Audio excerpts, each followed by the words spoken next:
Sura. I am Seraphis, the Down Under Space Pirate, and today I come to you with the last of Kobold Press's Tales of the Valiant core rulebooks, the Game Master's Guide.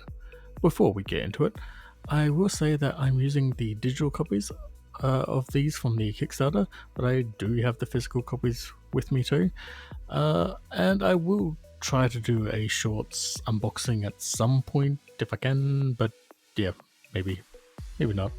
Anyway, on with the show.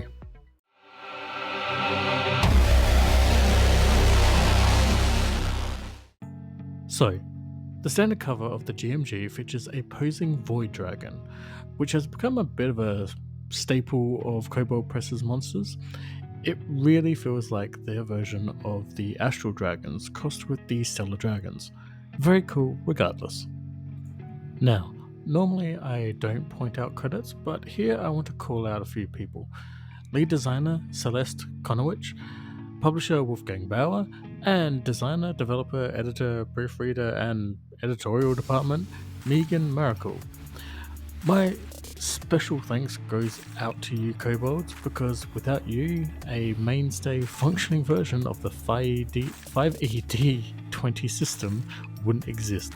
So thank you, Kobolds.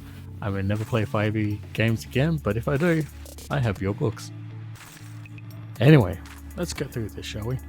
So, we have an extensive table of contents, so this is going to be a brief in a manner of speaking.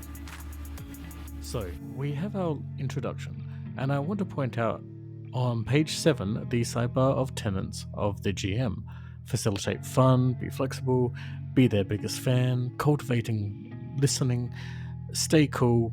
These are some really core things for any 5e GM to learn and know, because newbies can sometimes come in with predetermined programming of how running a game should be done, when the reality is, it's much more. Well, it's like a creek under a bridge. The bridge is the game. Without the creek, the game master, there would be no bridge there. But the water that flows in that creek is never the same droplet. Be the water, game masters. Alright, enough of that groove stuff. Chapter 1, How to be a GM, takes us into the world of GMing. GM Lexicon talks about common terminology like module and one-shot.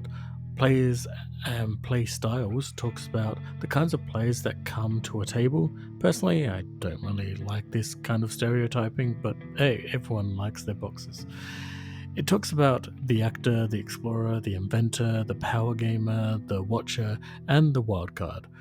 Getting Started talks about what is the GM's role, but moreover, it gives points about your first session and how to proceed from there. It's actually a pretty good tool. Prepping a session goes into a bit of a descriptive checklist to ensure that a new GM has all the things they'll need for the first game.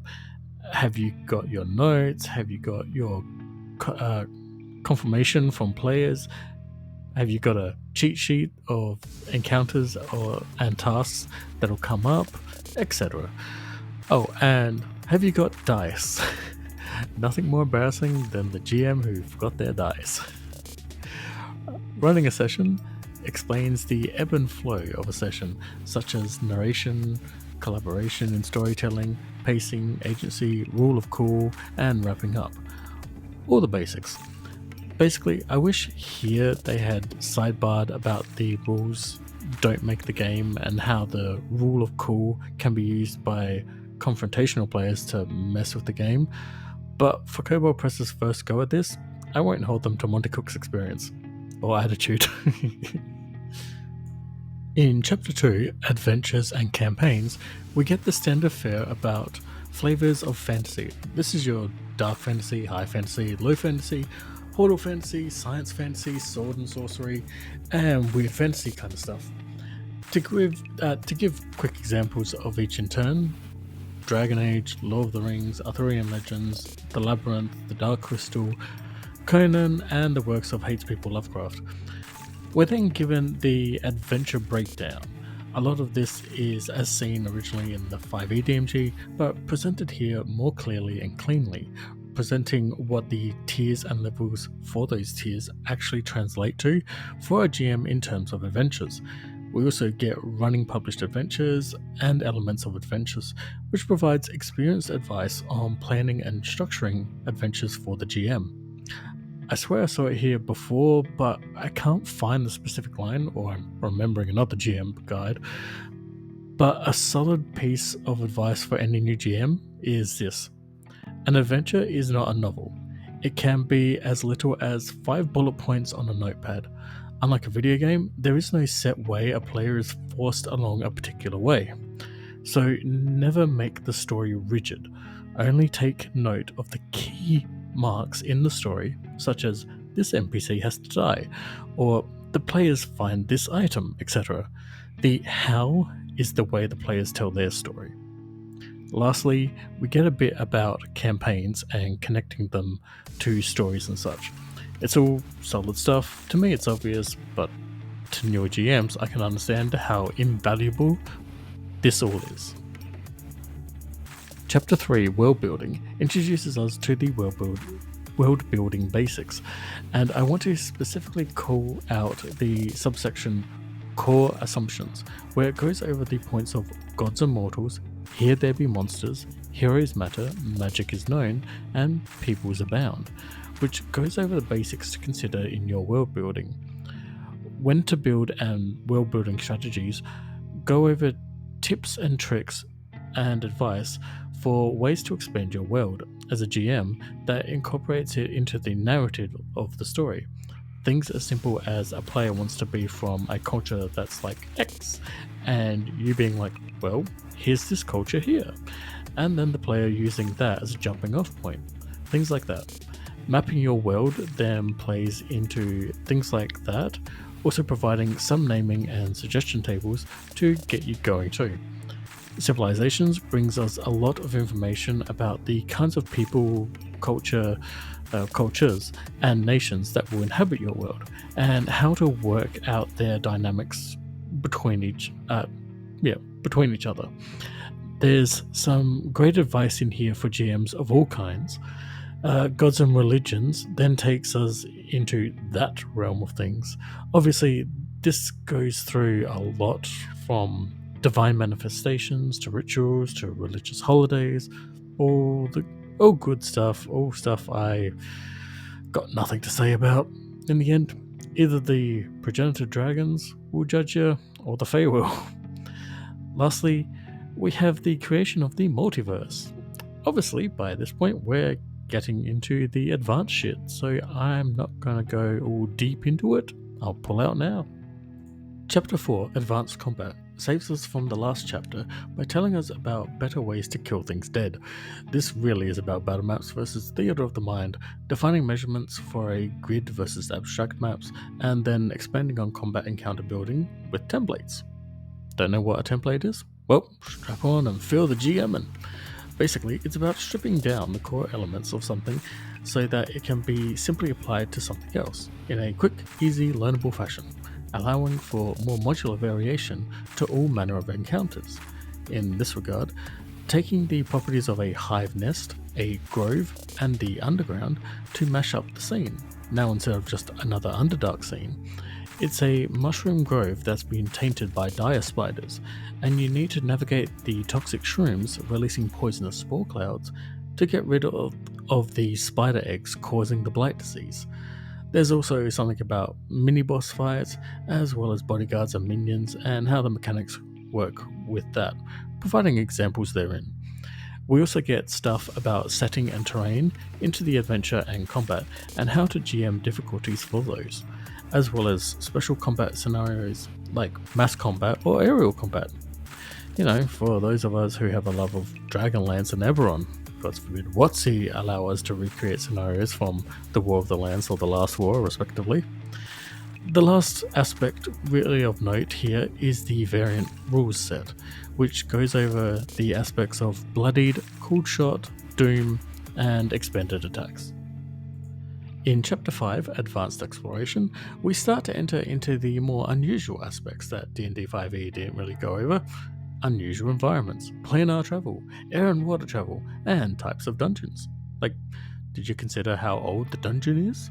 Is the treasure the adventurers seeking potentially lost behind a cave-in that needs to be dug out? There's also charts for days in this section, covering random aspects to the DC charts for those different aspects. Designing puzzles, I'll say, is really the last thing to mention of this chapter, because damn, I learned something here. Puzzles in my games have always been a bane for me because I never really knew how to tackle them without a physical interaction. Now, this still does encourage the physical aspect to hand something to the players, but this is stuff I never thought of, so kudos you tricky kobolds. This old dog learnt a new trick. Chapter 6, Advanced Social, brings up a concept I don't think the other guys would ever have thought of. Using your attributes and skills for checks to provide non-combat encounters that provide social encounters. But yeah, I'm mucking them. Fuck them.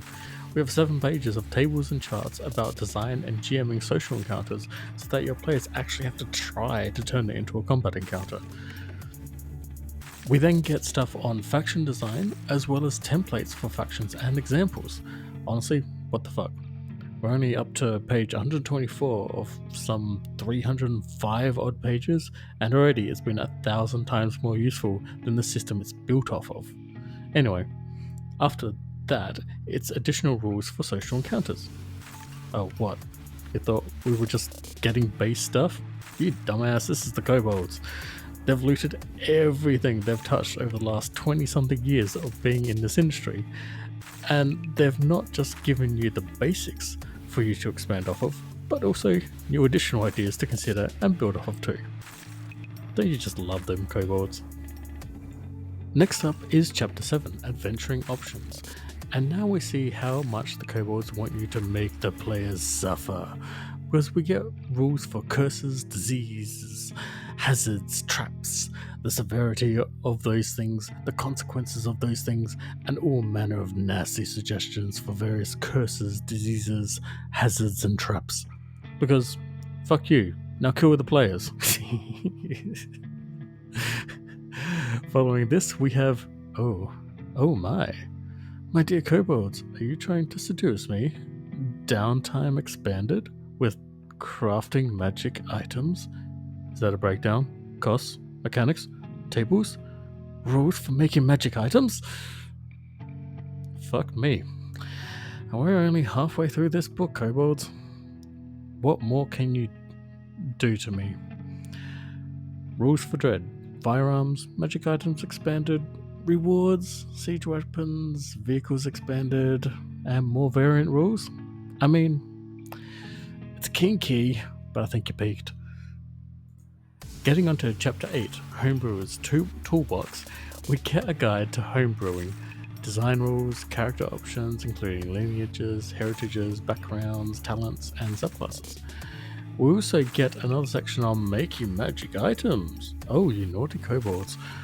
We're holding out on me. Well, we have guides for purpose, function, name and type, activation, charges and curses, achievement and rarity. We then have creating artifacts and fabled magic items and creating sentient magic items. This isn't as detailed as the 3rd edition DMG rule set, but given the 5e system, this is about as good as it gets, and I am impressed by it.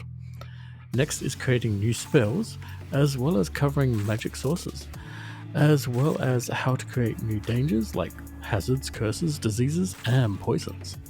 Lastly, in homebrewing we have creating monsters, which also tells us to consult the Monster Vault for Tales of the Valiant, but provides tables of traits, attack focus, stats, and defenses. I'd say this is all pretty cool.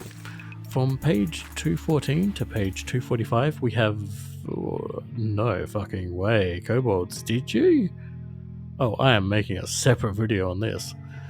But to tease the audience, the Kobolds have done what the Wizards couldn't. They brought back templates for monsters into the 5e system. Okay, this is a lot. I'll cover it in its own separate video. You cheeky kobolds, you. So, then we have Appendix A, Random Encounter Tables, which occupy pages 246 to page 283, and it's all the random rolling you could want. Appendix B, Random Campaign Dressing, is even more random tables to generate stuff for the game from pages 284 to page 290. And Appendix C, Fantasy Inspiration, is a big goddamn book of stuff that inspired the Kobolds. From books to films and TV shows to games and non-fiction. Some games that I want to call out here are Golden Axe, The Elder Scrolls Arena, Dungeons and Dragons, Shadow over Mystara, Chrono Trigger, Planescape Torment, and Torment Tides of Numenera, Silent Hill, Arcanum, Dragon Age Origins, Shadowrun Returns, Pillars of Eternity, and Subnautica. Why do I feel the need to call those games out? I don't know. Reasons. Oh, that's about it.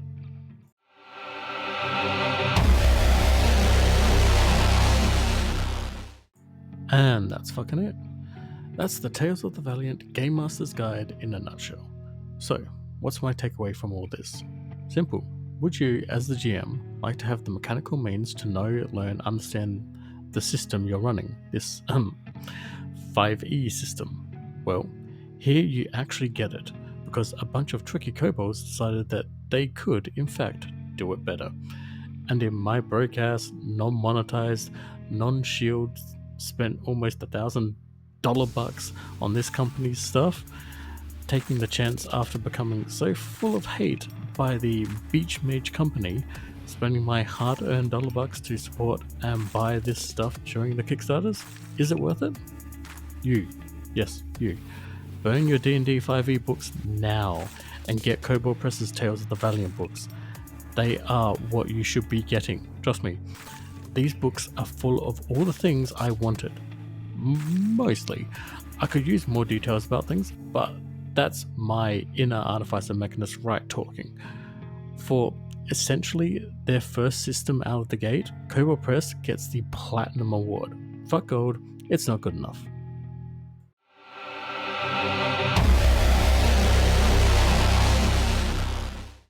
Not quite. So, that was a thing I did. Coming up, I've got on my plate the Cypher System Bestiary and the templates section from this book, so stay tuned for those. Also, every Sunday I do a live stream with some regular co-hosts who may or may not be insane. Also, bigger than me, but I don't care. Anyway, later Space Dogs, Nexus, and Transmission.